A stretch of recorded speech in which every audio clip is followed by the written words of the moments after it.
Alright, so I'm going to be talking about positive effects of video games in society. And according to Time.com, there are 1.23 billion people worldwide who spend an hour a day on average playing video games. So according to that stat alone, that shows that video games are a big deal to a lot of people. And its effects on people's lives all the time. And it teaches them life lessons and morals, but some don't believe that. Some believe that video games cause violence and rage in children, all the way up to young adults. These people are right, to an extent. In 1961, there was an experiment called the Bobo doll experiment. This experiment was where a set of children would be put in a room with a doll, and they did no violent acts towards it. And the opposite group of children had an adult in there with them. The adult beat the doll viciously, and then she left the room, and then left the child alone in the room. This is...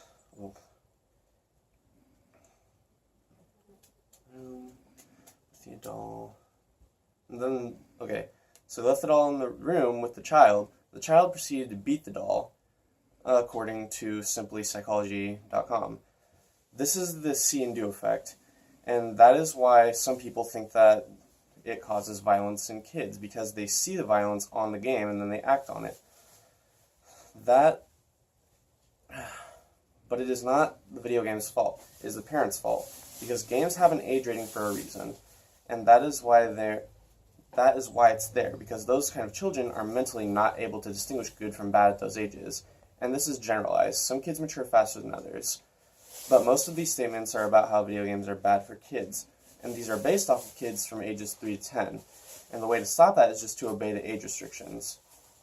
There are so many positive effects of video gaming, as well as German researchers conducted an experiment to see this happen, and to see if it were true or not. And so I quote, "They asked 23 adults with a median age of 25 to play Super Mario 64 for 30 minutes a day over a period of 2 months. A separate control group did not play video games at all. Examining the brains of the two groups using an MRI machine, they found that the gaming group had a rise in gray matter in the right hippocampus, and the right prefrontal cortex, and the cerebellum. These areas of the brain are responsible for spatial navigation, memory formation, strategic planning, and fine motor skills in the hands." This was taken from the Huffington Post, and this study literally shows that video games are like a steroid for your brain.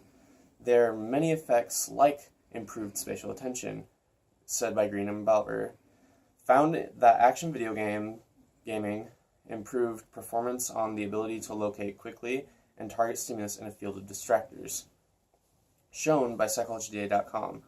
Finally, there are studies that say video games improve your psychological state of mind, and the study said, while one widely held view maintains that video games are intellectually lazy, such play actually may strengthen the range of cognitive abilities, such as spatial navigation, reasoning, memory, and perception, dailymail.com. And they go on to say this is common in shooters because you are constantly making split-second decisions, and it is like a workout for your brain, and those types of games also increase your capacity for cognitive thought. So, more or less in conclusion, video games aren't really bad for you unless you're exposed to the wrong type too early, as said in the 3 to 10 group. Or you can't tell right from wrong, and I hope that by that age that you play the game, you're able to. And just do what makes you happy, and continue to game, or not game. Just do what you want.